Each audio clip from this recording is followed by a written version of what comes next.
Hi everybody! As you can see, the background is different today. I'm currently actually at my parents' house, visiting them, since the office is quite empty at the moment, since everybody's on vacation.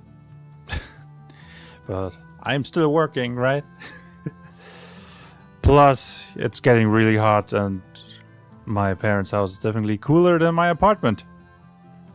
But yeah, that's why the camera quality is a bit lower than usual, since I did not take my whole getup, only the mic.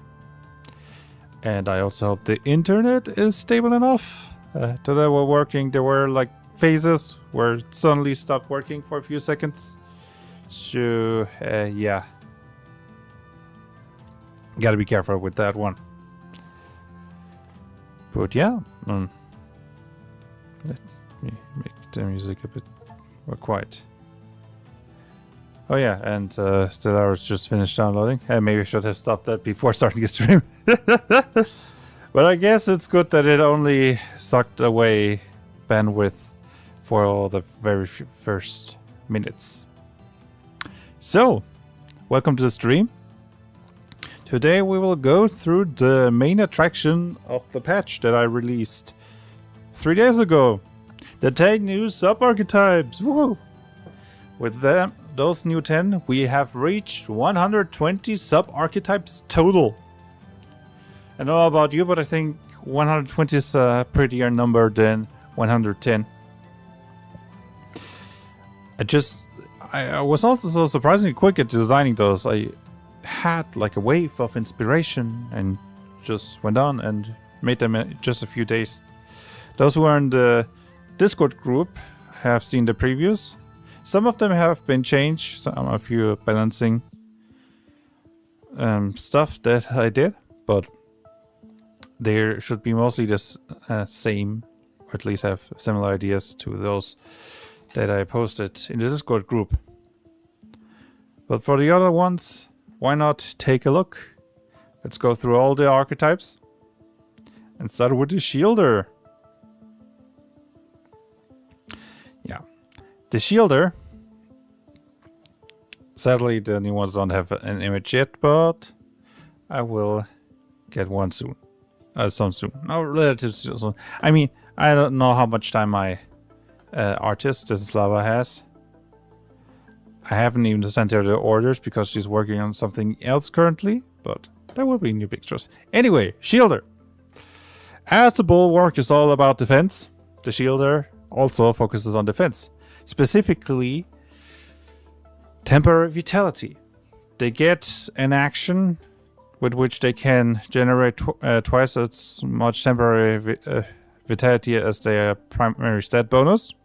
They can only use it in combat, otherwise it would be overpowered, since they can just spam it before combat and always enter with full vitality. But this allows them to generate some temporary vitality on the side, even if they don't use abilities.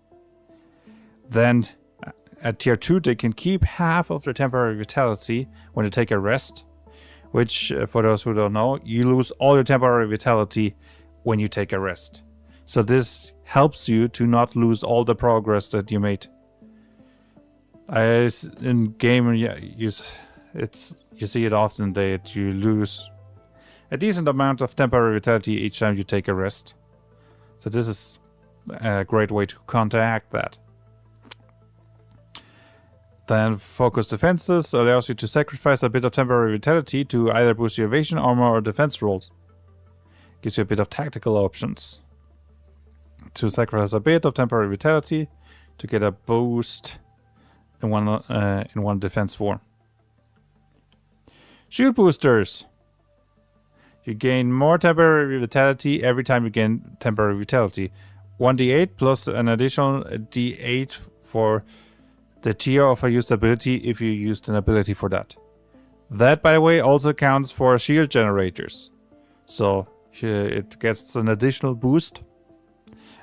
And abilities that you use on yourself gain a massive boost in the amount of temporary vitality that they produce. And a capstone resistant barriers. As long as you have temporary vitality, you have resistance to all damage, which is pretty strong. But this is a capstone ability after all, and those are supposed to be strong.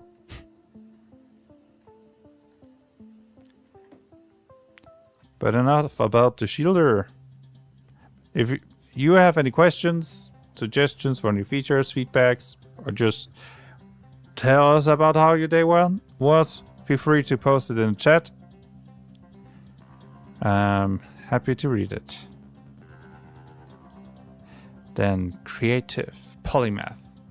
The creative the creative archetype has a focus on being very flexible, being able to do anything. But I realized there isn't a sub-archetype which specifically tries to really open up all possibilities that you could do. Of course, something like that could be overpowered. And I solved that balancing issue by only giving you temporary buffs in certain areas, and the Polymath allowing you to switch between different features and paths so that you can switch your role, but you don't have access to everything at the same time. One of their signature features is the one of tier 1. They roll a d12 at the start, and depending on what they roll, they get a +2 to those skill checks. I mean, to those to that value, like skill checks, evasion, armor, DRs, damage dealt with weapons, and so on. And if they're lucky, if they rolled a 12, they can choose 2 of the results and get both. But if they roll a 1, they get nothing. They can also spend 1 willpower whenever they roll to get a bit of control over it, but you cannot get the most powerful result with that.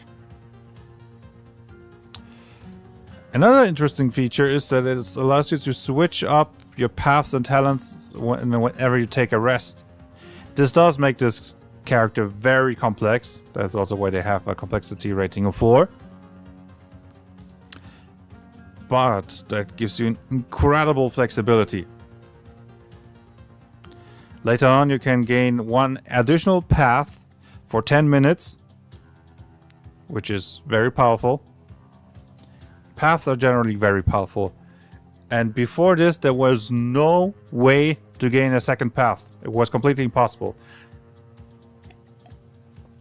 The Polymath sub-archetype is the first way in the whole of Ishanekon World Shapers to get a second path.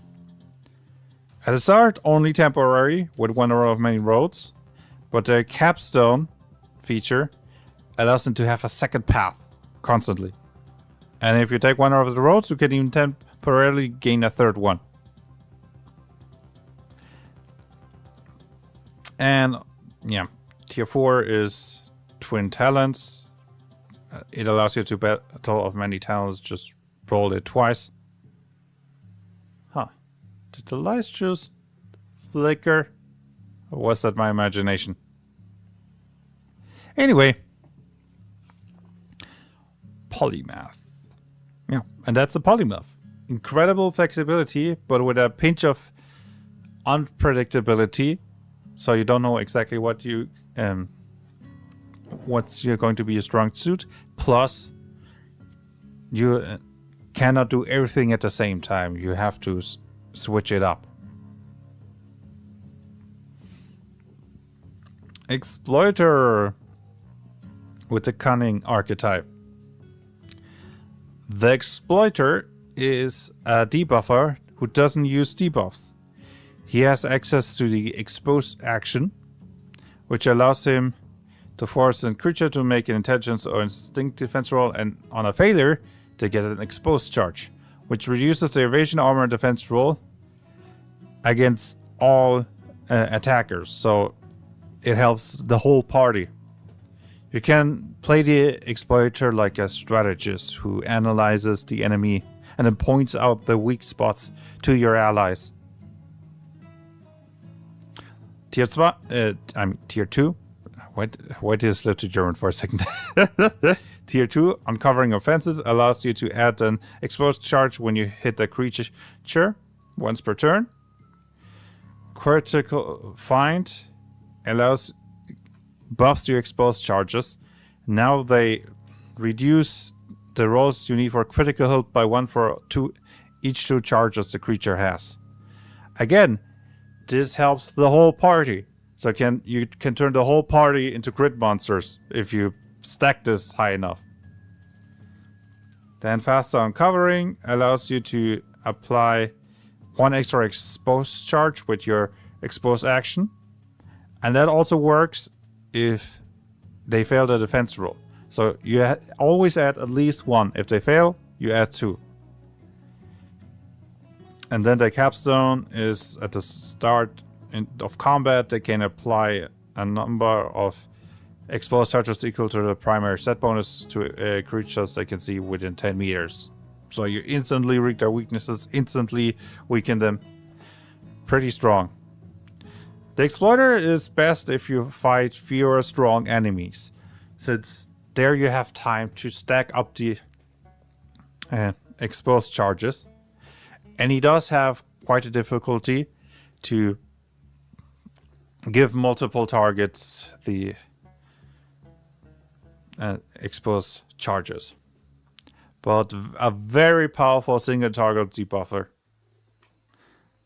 I would really like to see it in action, to be honest. The Challenger.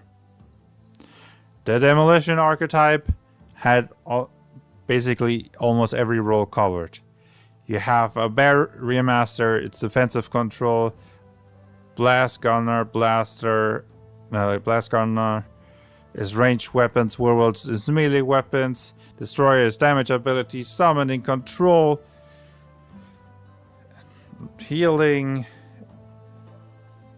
But one thing they were missing was a tank. Introducing the Challenger.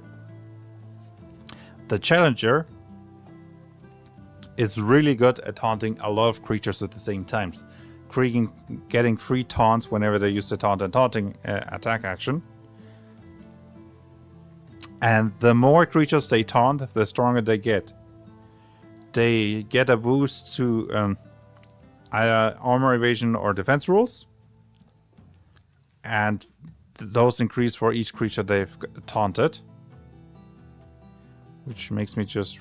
I need to check something just to be sure that I didn't forget something. I might have forgotten to add the options for the sub-archetype. Just gonna... Challenger.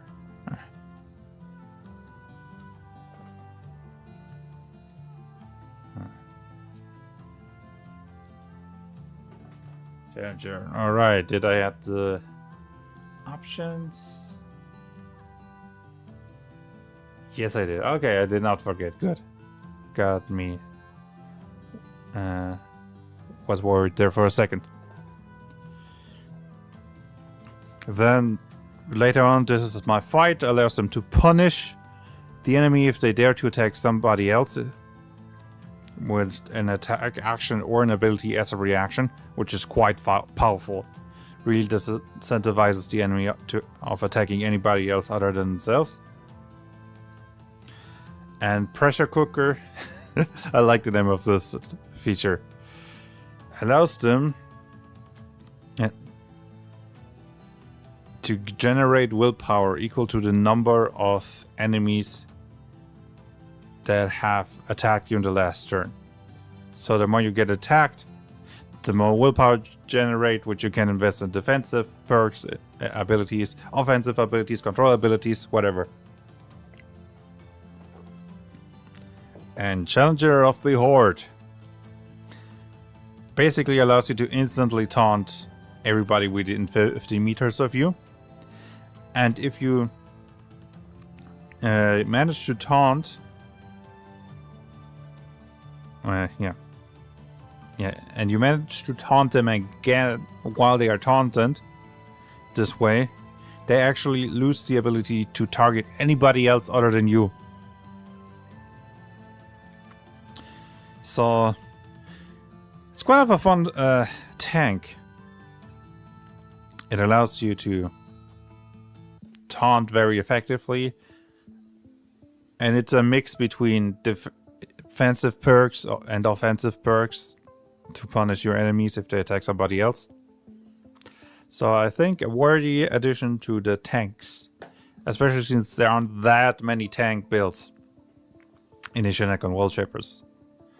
So every new one is welcome. Mental War Mage. Yeah. The War Mage is not that easily described. They have a focus on abilities as a reaction and generating temporary vitality with that, and have a nice mix of offensive and defensive options, making them more durable than the average mental archetype. They start with being able to generate temporary vitality each time they use an ability as a reaction, either for themselves or the target. Later on, they can spend 3 temporary vitality to upcast an ability by 1. So this allows them to turn reactions into temporary vitality into offensive power. Later on, reactive barrier tier 3. They gain 3 additional reaction points, so a lot more opportunities to use reactions. Sorry about that. I've not been able to sleep too well the last few days, so sorry about the whole yawning. Not very professional, I know. But I guess I'm not getting paid for this, so I can be as unprofessional as I want. Wait, I'm blocking part of this. Sorry, I can't really scroll lower than... Okay, so I should keep an eye on that I'm not blocking the text. Feedback loop allows you to generate vitality, willpower equal to your tier as long as you have more than half your temporary vitality. Very powerful recharge tool as long as you keep your defenses up. And military grade magic boosts features that you already have. Barrier infused spells only require 1 temporary vitality now. You gain an additional 3 reaction points from reactive power, and your feedback loops triggers as long as you have temporary vitality. So, a good pick if you want to be a little bit closer to the action as a mental archetype. Hunter nature. The hunter is all about picking a few specific creatures. Ah! Rogue octopus. Hey, did I miss the announcement? No. I specifically waited for the announcements because I know that sometimes people take a bit of a time to trickle in. So I wanted to present the sub-archetypes first, and when we're done with those, I will do the announcement. See if we can get a few more people in here. Currently we are at the hunter, so the halfway mark.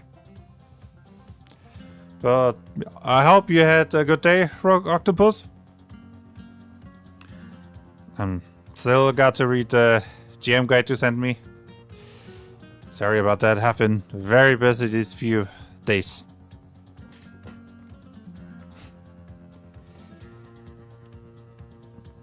Alright. Yeah, hunter.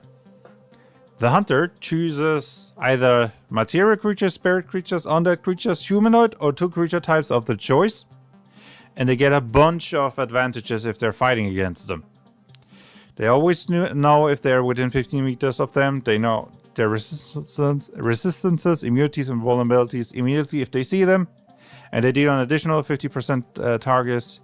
And where is another feeling? Yeah. Yeah, tabletop content creator life is busy, isn't it? Plus I'm getting all these ideas for new things. See the creative rush with the 10 new sub-archetypes that I created. Today's been my first day off in a while, so mostly just been resting and responding to emails. Yeah.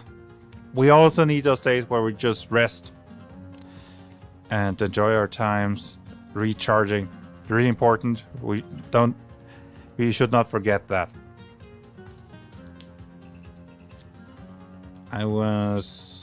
Yes. And 50% more target if the target's some vulnerability. Of course, if it would only have that, it would have a similar problem to the Ranger from Dungeons and Dragons with their favorite terrain to favorite enemies. That if you do not meet those enemies or that terrain, you basically get nothing. My way of solving that is with the changed prey action. The changed prey action, you can do it a few times per day, and it allows you to get all the benefits that you get for specific those specific creature types to another creature type of your choice. For the feature one, you get it for 10 minutes. The other options you only get for 1 turn. Speaking of the other features, know their weak spots. You always have advantage on all attacks, and all the defense rolls to force creatures to have this advantage for your preferred prey. And again, with the change prey action, you can gain those bonuses for 1 turn. Or 1 round. For 1 round. So, basically, it's an incredible offensive boon against your chosen types of creature, and for others you can still get it for a short amount of time. Know their attacks, tier 3, is basically the defensive version of know their weak spots. The chosen creature type gets disadvantage on all attacks, and you get advantage of all defense rolls that they force you to do. I liked it, adds a bit more flexibility than the Ranger. Yeah. I also really liked it. If you only rely on changed prey, it's not as strong as other sub-archetypes, but it still gives you something. But of course, if you're fighting your preferred prey, then you're way stronger than the average sub-archetype.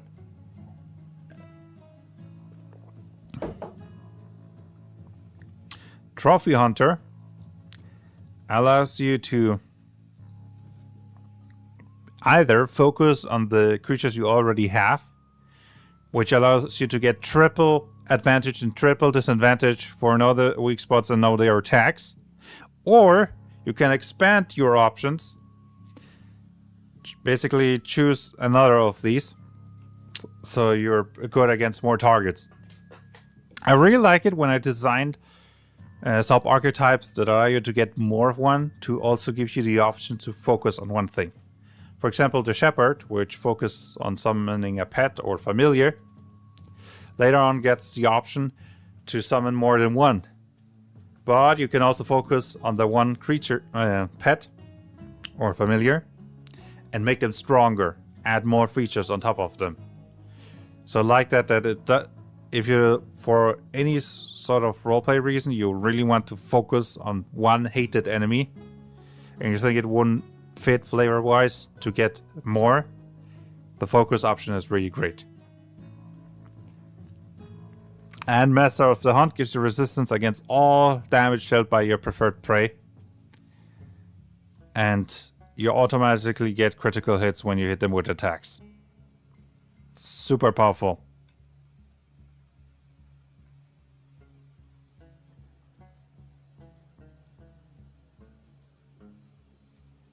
So, next up is this Space Warper from Reality. And like most Reality archetypes, sub-archetypes, it is rather funny.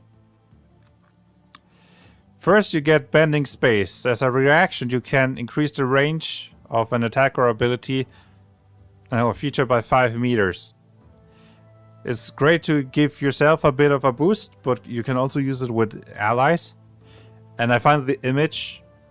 Basically, the Space Warper is all about controlling the spatial dimensions by increasing or decreasing the range between 2 points. For your first feature, this allows you to increase the range of your allies or yourself, which you can also boost, by the way, by spending more willpower to really get ridiculous ranges. Even for melee weapons, by the way. With this, you can easily give a melee weapon a range of 26 meters.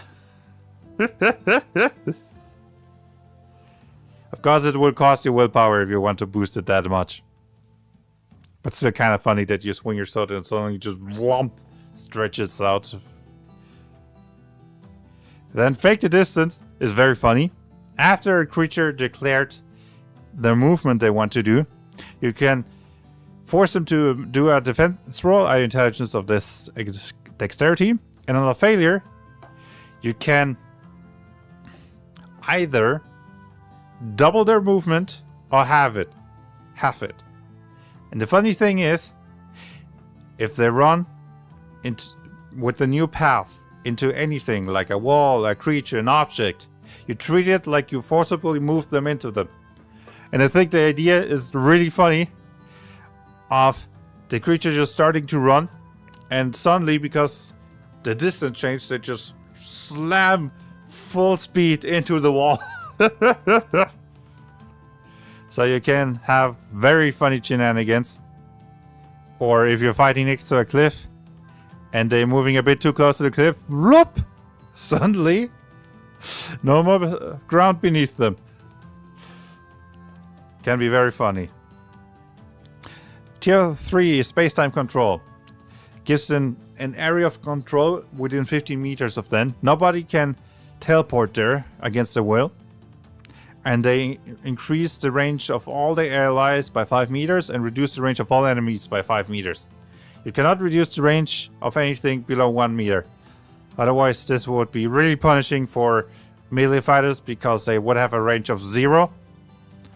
Which, unless you're 2 size categories bigger or smaller than your target, is really hard to occupy the same space as your target. But this opens up a lot of kiting abilities. Might be slightly overpowered, needs some playtest. This sounds fun, it'd be great to play as, but very difficult to fight. Yeah. I need to be careful that it doesn't get too powerful. Maybe see it in action? I should see it in action. Third tier, mass manipulation. Gives all your enemies -1 to the basic movement and all allies 2 meters to the basic movement. Again, with the whole distance manipulation, granting more mobilities to allies and lessen them for enemies. And then their tier 5 ability, Reality Anchor, increases the range of your space-time control feature by 35 meters. So it's 50 meters total. That's an insane range that usually covers the whole dungeon. And it boosts the increase and decrease of ranges by 10 meters.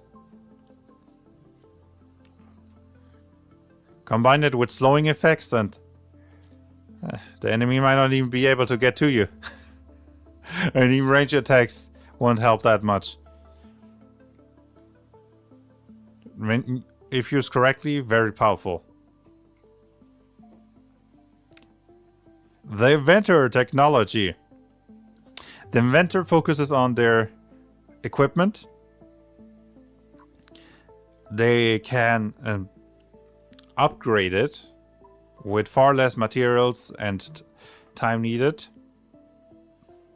And they ignore the additional costs of higher tiers for equipment upgrades, which allows them to upgrade them pretty cheaply, especially on higher levels. And they reduce the weight of equipment they crafted or upgraded to 1 instead of a normal 3. So you can carry a lot more of those. Why would you want to carry more than 1? First, tier 2 feature allows you to risk an upgrade to heavily upcast an ability. You basically say, okay, I take this upgrade and I risk it when you use an ability or a skill check, and roll a d6. On a 6, you can upcast the ability by 4 times the tier of the upgrade, so +4 if you use a tier 1 feature, or add that to the skill check, which is massive. But of course, you only have 1 in a 6 chance to get that. For 5 or 4, you still get 2 times the tier. It's still pretty good. And no downsides. But 3 or 2, now it gets a bit critical. You still get the upcast of 2 or +2 to skill check, but the upgrade is destroyed. And if you roll a 1, the upgrade is completely destroyed and you gain no benefits. It's the idea of overcharging your equipment, push it to the limits, and sometimes things blow up in your face, right? Of course, there are many ways to manipulate the reroll, the roll. Be it Luck Master, maybe go a bit into Faith Weaver. So, if you go into roll manipulation, this can get very strong. Here, of course, if you blow through the upgrades of one equipment, it's good to have a second one to switch in, so you don't lose all the bonuses if you are unlucky. And for tier 3, you get the ability to have 2 equipments equipped at the same time, which means you can benefit from both upgrades at the same time. So this is pretty powerful if you keep your equipment upgraded, which is relatively easy with the reduced crafting time and material cost needed. And then they called me crazy. I also like the name of this feature. You can roll the dice twice for Invention Overdrive, and you get both results. So if you're lucky, you get 8 times the tier of the item. Oh, the amount you can upcast the ability or add to your skill check jumps drastically, but also the chance that you accidentally destroy it. So, very risky, but very powerful. And then Inventor's Playground, your capstone allows you to equip 5 equipments at the same time. So, that's very powerful if you keep them upgraded. I mean, at tier 5, you can have tier 6 equipment as a technology archetype. If we, for example, only goes to Vitality Boost, that's 6 times 6 times 5. So we're talking about 180 extra Vitality. That's a massive boost. Maybe a bit too overpowered. Yeah, maybe I should reduce this to 4 equipment. That's really powerful. Of course, it's not that cheap. You have to upgrade them all. And even with the reductions, that might be a bit hard. But yeah, I imagine playing a haphazard Inventor like Wallace from Wallace and Gromit. That'd be a lot of fun. Exactly, that's the kind of feeling I want to evoke. Just as genius Inventor, but that's taking things far too far and is a bit flustered, a bit unfocused. Yeah.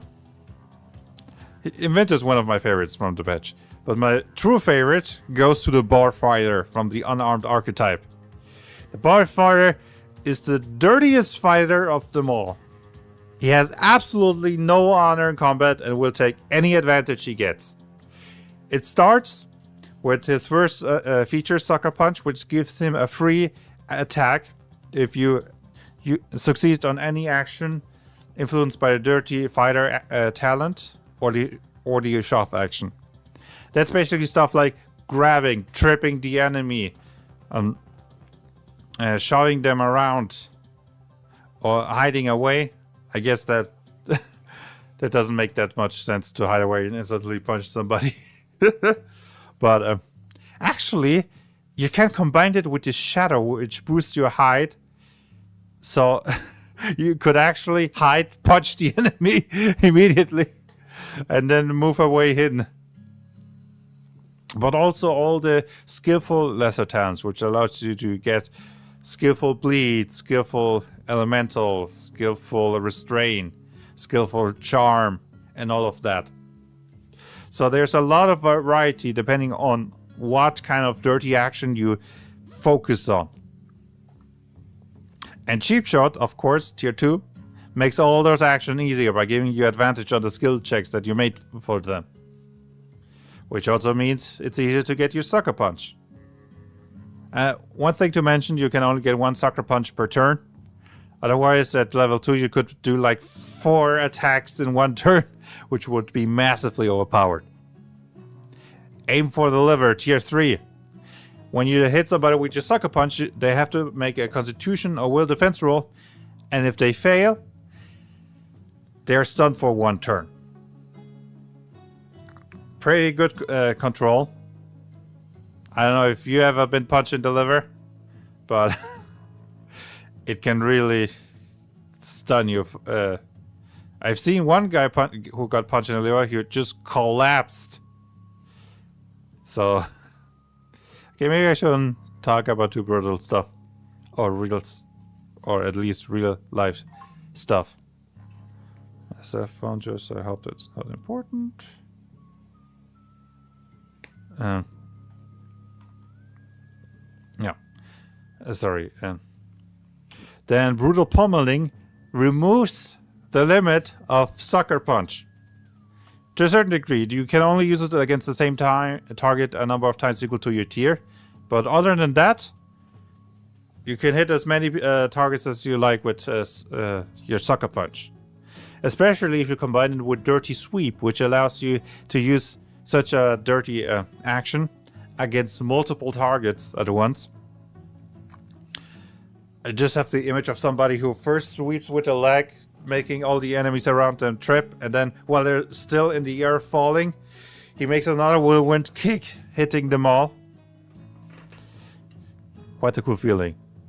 And then the capstone, no place for honor. Your Sucker Punch automatically hits, and you need to roll 4 lower to get a crit chance. So without any other modifiers, that's a 25% chance to crit. The bar fighter can be a pretty brutal damage dealer if played correctly. And the final one, the Brute, who it was actually Gold's idea.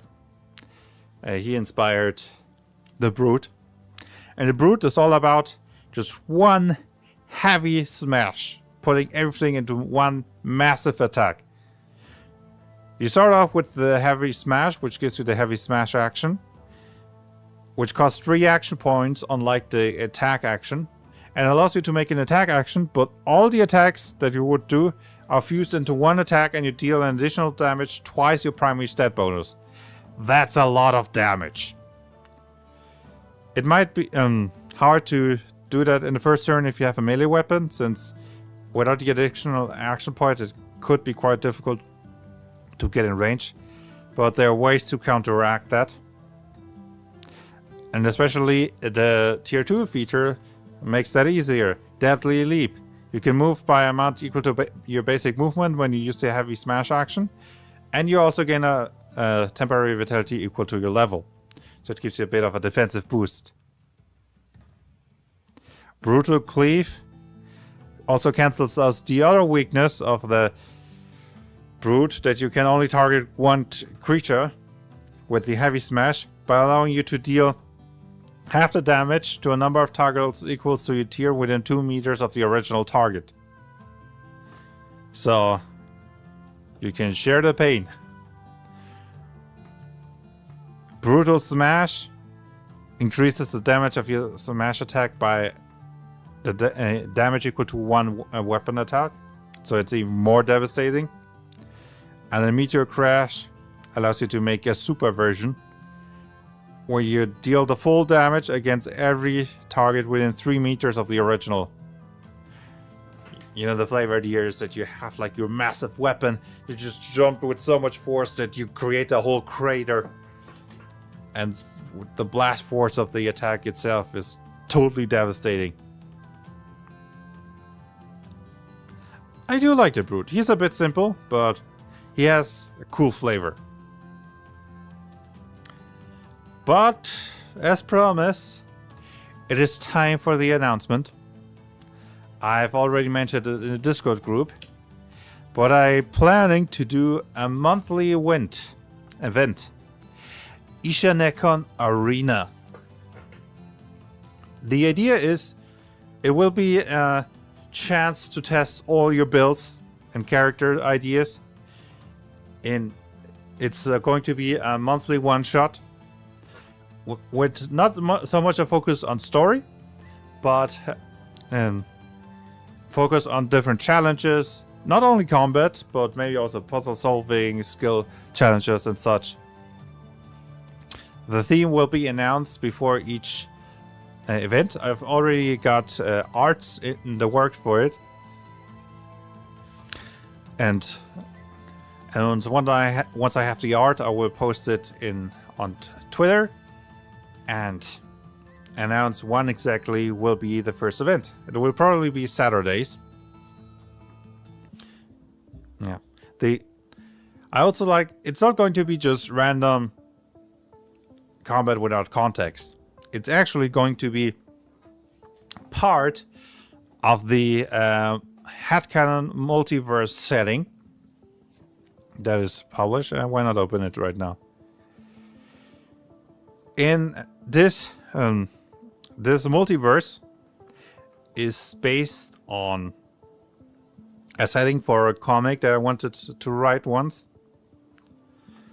And in that comic there was the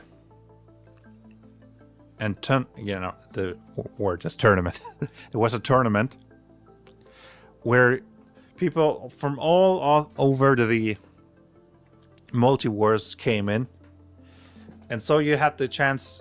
You had like a fighter with plate armor fighting against a superhero with time manipulations abilities and such. You had all these settings mixed, and basically the Ishanekon arena will take place in variations of that tournament, with actually the same announcers from the comic, which sadly does not really exist. Technically, I have 7 pages published on my DeviantArt account, but I don't plan. That sounds so cool. I really like your multiverse concept. Count me in. Nice. And also the cool part is, you don't have to adjust your character to a specific setting. One person can enter with a superhero, the other one with a classic fantasy character like a orc barbarian, and the other one can be a modern guy.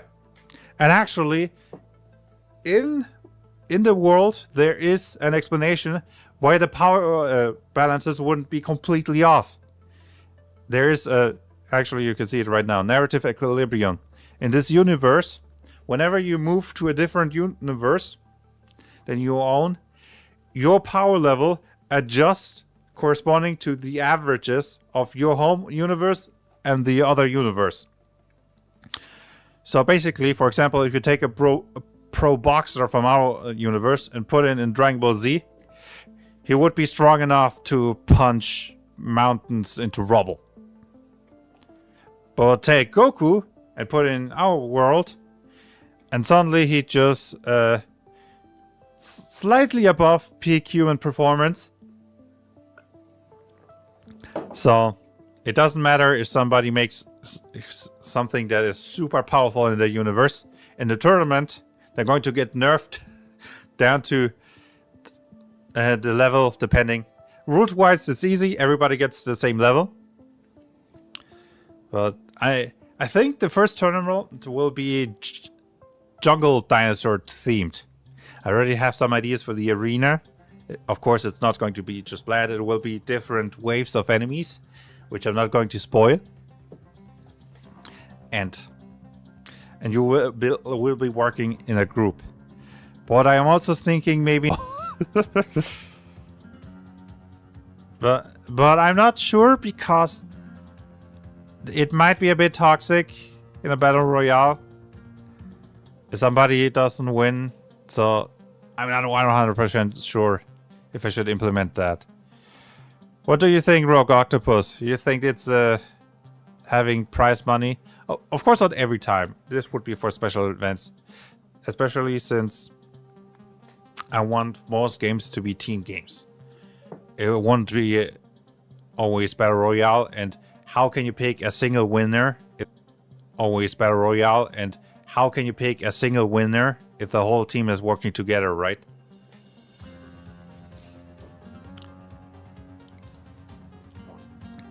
So yeah, the art should be done on the weekend. So looking forward for that one.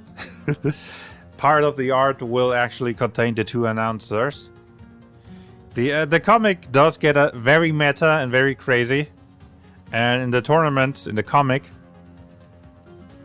I think there is a lot of rain outside. I'm not sure if you can hear it. Okay, the mic doesn't seem to be picking anything up. That's why I went quiet for a few seconds. Hopefully you can't hear it. Interesting idea. I do prefer the idea of working together to fight dinosaurs. Yeah. Yes, I think the Battle Royale ones will be rarer. Maybe like twice a year tops. Where was I? Oh yeah, the announcement. Oh, okay. Are we back online? I was afraid of that. I did announce at the beginning that the connection might be a bit unstable. If it was a co-op-based prize, you could potentially have everybody vote on the most valued player. Yeah, that could work. But I think if I do a cooperative prize money pool, then I will really crank up the challenge. It will not be easy. But that might also be toxic if I crank it up too much and then nobody wins. I mean, you can maybe still vote for MVP, just the MVP gets less money if the group loses. But yeah, I'm really looking forward to it. It sounds fun. Also relatively easy to make since I don't have to think of a complex setting, a new story each time. Always just a tournament. The 2 announcers, so no new NPCs I have to event every time. And throw some enemies against you and think of some interesting arenas that you can fight in.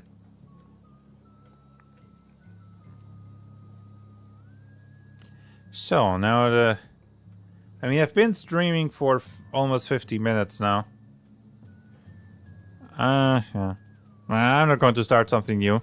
I mean, I showed you the Sub-Archetypes. I made the announcement. Bit of fun to stream. Plus, before the connection grows weak again, think it will be better if I stop streaming now. Thank you, Rock Octopus, for showing up. Thank you for everybody joining us in the future. And see you all next week. Bye.